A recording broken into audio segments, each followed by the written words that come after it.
राम राम दोस्तों, सत श्री अकाल, अस्सलाम वालेकुम। Welcome to my channel @update with Majid. दोस्तों, आप लोग का हाल ठीक ही होगा और मैं आप लोगों से एक बात शेयर करने आया हूं और पूछने भी आया हूं कि आप लोगों की स्टडी स्टार्ट हो गई है या नहीं हो गई है। और दूसरी बात, आप लोगों को कैसे स्टडी करनी है इसके बारे में थोड़ा सा जानकारी दूंगा। अगर आप फ्रेशर हैं या आप पहले कहीं से पढ़ चुके हैं या कौन सी बुक आपको पढ़नी चाहिए और कितने हार्ड से स्टडी करनी चाहिए आपको, इन सब के बारे में मैं चर्चा करूंगा। और लगभग अब की कितना टारगेट स्कोर हम लोगों को करना चाहिए, क्योंकि निगेटिव मार्किंग ख़त्म हो गई है तो स्कोर भी अच्छा टारगेट करना पड़ेगा। तो इस वीडियो को आप लास्ट तक देखिएगा, मैं एक एक करके सारे सवालों को जवाब दूंगा। और बहुत से मुझे मैसेज भी आते थे और यूट्यूब पे कमेंट भी आते थे, इसलिए मैं उन सभी भाइयों के लिए ये वीडियो बना रहा हूँ। ठीक है दोस्तों, सबसे पहले अगर आप कहीं से कोर्स कंप्लीट कर चुके हैं या सिलेबस कंप्लीट कर चुके हैं तो आपको सिर्फ सेल्फ स्टडी की ज़रूरत है, जिसके लिए आप मतलब बुक्स ले सकते हैं। और मैं बुक बता देता हूँ यूपी कांस्टेबल के हिसाब से। जैसे आप मैथ के लिए राहुल तेवतिया सर की दिव्य शास्त्र ले सकते हैं। सबसे बढ़िया चीज़ उसमें यह है कि आप उसमें क्वेश्चंस लगाएंगे, आप जिस भी क्वेश्चंस में फंसेंगे या जिस भी कॉन्सेप्ट में फंसेंगे तो उसमें एक बार कोड लगा हुआ है, आप उसको स्कैन कर लेंगे, आपको वहीं पे सोल्यूशन मिल जाएगा। आपको कॉन्सेप्ट नहीं समझ में आ रहा है तो बिल्ड कॉन्सेप्ट करके नीचे बार कोड लगा, उसको देख सकते हैं। मतलब हर एक टाइप के अलग अलग कॉन्सेप्ट के बार कोड हैं, हर एक क्वेश्चन के अलग अलग मतलब बार कोड हैं, तो आप वहाँ से अपना मैथ्स कंप्लीट कर सकते हैं। ठीक है दोस्तों। और हिंदी के लिए नवीन सर की यूपीएसआई की मतलब बुक है, आप उसको ले सकते हैं। हिंदी आप वहाँ से मतलब कंप्लीट कर सकते हैं, आपके पास नोट्स भी होंगे, वहाँ से भी आप कर सकते हैं। ठीक है दोस्तों। अब बात आती है रीजनिंग की।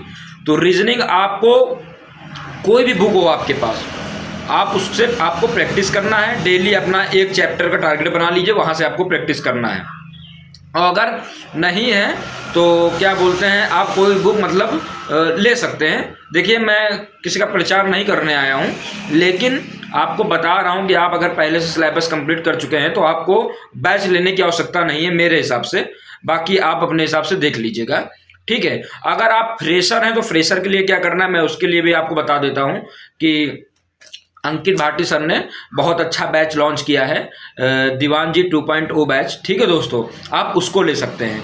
आप उसको ले लेंगे तो आपका बेसिक और सिलेबस कंप्लीट हो जाएगा और समय भी मिलेगा आपको रिवीजन करने का। किस लिए, उसमें सभी टीचर जो मतलब पढ़ाएंगे वो सब एक्सपीरियंस टीचर हैं, क्या बोलते हैं, तो इसलिए आप उसको भी ले सकते हैं। उससे आपका टाइमली सिलेबस और आपका रिवीजन भी अच्छे से हो जाएगा। और देखिए, एक चीज़ और मैं बता दूँ, इसमें ऐड कर दे रहा हूँ।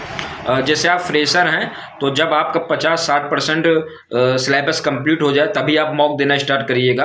और जो हमारे भाई पुराने हैं वो तो हर संडे मॉक देंगे ही, तो आप लोग को मॉक तो देना ही है। ठीक है दोस्तों, तो मैंने आपको बता दिया कैसे क्या स्टडी करनी है। और हाँ, एक चीज़ और है, अगर आप सेल्फ स्टडी करते हैं तो सेल्फ स्टडी में आपके 6 से 8 आवर्स बहुत ज़्यादा हैं। ठीक है, इनफ है। 6 से 8 घंटे आप अगर सेल्फ स्टडी करते हैं तो बहुत है, इनफ है कांस्टेबल के लिए। और आप अगर फ्रेशर हैं तो अगर आप बैच से करेंगे तो आपके 8 से 9 घंटे तो वैसे भी हो जाएंगे, क्लासेस हो जाएंगी आपकी, इसलिए हर एक चीज़ की क्लासेस अलग चलेंगी। तो 8 से 9 घंटे तो आपके वो हो जाएंगे, प्लस 3 से 4 घंटे आपका सेल्फ स्टडी मान लीजिए, मतलब रिवीजन मान लीजिए आपको करना पड़ेगा। तो फ्रेशर के लिए थोड़ा सा दिक्कत तो है ही, लेकिन भाई सिलेक्शन के लिए मेहनत तो करनी ही पड़ेगी, इस हिसाब से आपको करना पड़ेगा।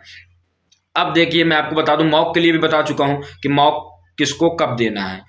ठीक है। हाँ, अब एग्ज़ाम कब तक हो सकता है, देखिए, मार्च में यूपीएसआई का एग्ज़ाम, अप्रैल में होमगार्ड का एग्ज़ाम। ठीक है दोस्तों, तो मान के चलिए लास्ट मई या लास्ट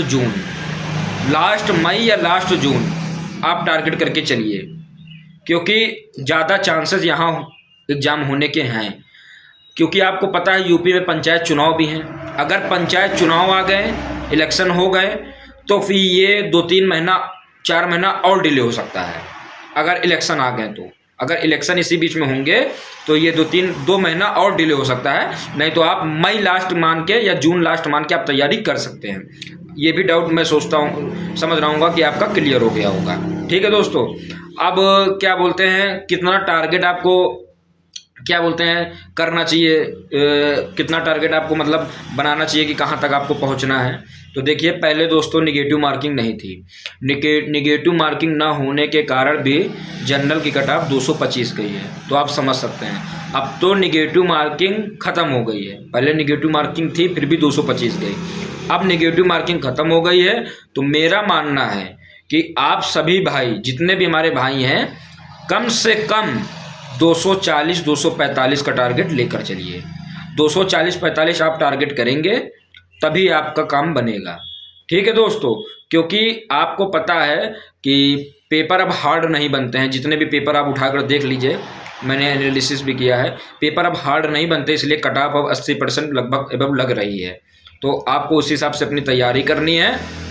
बाकी मैंने आपको बता भी दिया है, आपके पास अगर बुक्स नहीं है तो मैथ के लिए आप दिव्यशास्त्र ले सकते हैं, हिंदी आप नवीन शर्मा सर की ले सकते हैं। ठीक है, और जीएस के लिए आपके पास कोई भी बुक हो या रीजनिंग के लिए कोई भी बुक हो, आप उससे प्रैक्टिस कर सकते हैं। अगर जीएस के लिए आपके पास कोई बुक नहीं है तो अपना बेसिक क्लियर करना है, तो आप क्या बोलते हैं अंकित भाटी सर की येलो बुक ले सकते हैं। ठीक है, उससे आपका बेसिक क्लियर हो जाएगा। और बाकी अभी 10 तारीख को सेल में आने वाली है, यूपीपी स्पेशल टॉपिक की बुक आने वाली है, आप उसको भी ले सकते हैं। किस लिए, देखिए कुछ टॉपिक ऐसे हैं जहाँ से 20-22 नंबर के क्वेश्चन मतलब 20-22 नंबर को वहीं से आता है, तो आप उसको भी क्लियर कर सकते हैं। ठीक है दोस्तों, और बाकी आपका अगर जो डाउट हो तो मेरे कमेंट बॉक्स में आप बता दीजिएगा, मैं उनको भी क्लियर कर दूंगा। इस वीडियो को ज़्यादा से ज़्यादा शेयर करिएगा, और अगर मेरे चैनल पर आप नए हैं तो मेरे चैनल को सब्सक्राइब कर लीजिएगा दोस्तों। ठीक है, क्योंकि मेरी वीडियो अगर आप सब्सक्राइब कर लेंगे तो मेरी वीडियो आप तक सबसे पहले पहुंचेगी। और बेल आइकन को ऑन कर लीजिएगा और इस वीडियो को लाइक कर दीजिएगा दोस्तों। और जो भी आपके डाउट हो तो कमेंट बॉक्स में जरूर पूछ लीजिएगा, मैं आपके डाउट क्लियर कर दूंगा। ठीक है दोस्तों, और जैसा होगा, जो भी अपडेट होगी, आप लोगों को वीडियो के माध्यम से आगे बता दिया जाएगा। और अगर आप अभी तक मेरे टेलीग्राम ग्रुप में नहीं है ऐड, तो मैं इस वीडियो के डिस्क्रिप्शन में अपने ग्रुप का लिंक प्रोवाइड करा दूंगा, आप उसमें ऐड हो सकते हैं। क्योंकि वहाँ सब चीज़ की अपडेट और स्टडी से रिलेटेड मटेरियल अब वहाँ दिया जाएगा, तो आप वहाँ से भी जुड़ सकते हैं। देखिए, मैं किसी का भी प्रचार करने नहीं आया हूँ, मैं एक स्टूडेंट हूँ। स्टूडेंट के हिसाब से जो मुझे सही लगा, जिसकी रणनीति मुझे सही लगी, वो मैंने आपको शेयर कर दी है। ठीक है दोस्तों, तो जैसा हो, आप क्या बोलते हैं, जो भी डाउट या वो हो तो अपना आप कमेंट बॉक्स में आप पूछ सकते हैं, मैं उसका रिप्लाई जरूर करूँगा। जय हिंद, जय भारत।